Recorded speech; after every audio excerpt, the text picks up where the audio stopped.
और आज के दिन की मुनासिबत से डी चौक में अवामी इज्तिमा मुनक्किद किया गया। पाकिस्तानियों ने एक बार फिर वाज़ेह कर दिया कि वो कलमा तैयबा की बुनियाद पर कश्मीरियों से जुड़े थे, जुड़े हैं और जुड़े रहेंगे। तफसीलात बता रहे हैं नुमाइंदा खुसूसी सलमान अवान। जी बिल्कुल, भारत ने आज से पहले मकबूजा कश्मीर की खुसूसी हैसियत ख़त्म करने के लिए जो गैर आइनी गैर कानूनी इक़दाम उठाया था, उसे आज एक बार फिर पाकिस्तानी कौम ने अपने कश्मीरी भाइयों के शाना बशाना यक आवाज़ होकर मुस्तरद कर दिया है। यहाँ पर इस वक्त मेरे साथ मुख्तलिफ स्कूल से ताल्लुक़ रखने वाले तलबा मौजूद हैं।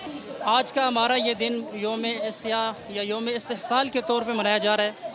पूरी पाकिस्तान की आवाम को, पूरी पाकिस्तानी कौम को मैं मुबारकबाद पेश करता हूँ इस बात पे कि वो कश्मीरी आवाम के लिए शुरू दिन से आज दिन तक इजहार यकजहती कर रही हैं। जी, हम कश्मीरी आवाम को ये पैगाम देना चाहते हैं कि हम कश्मीरी आवाम के हर एक बच्चे के साथ खड़े हैं, उनके साथ योम यकजहती इस्तिहसाल उनका वो मना रहे हैं। जी बिल्कुल नाज़रीन, आपने देखा कि पाकिस्तान की नई नस्ल ने साबित किया है कि कश्मीरियों के साथ उनका रिश्ता अटूट है, जिसे दुनिया की कोई ताकत कभी खत्म नहीं कर सकती। आपका बहुत शुक्रिया। सब्सक्राइब करें और बेल दबाएं ताकि कोई खबर रह न जाए।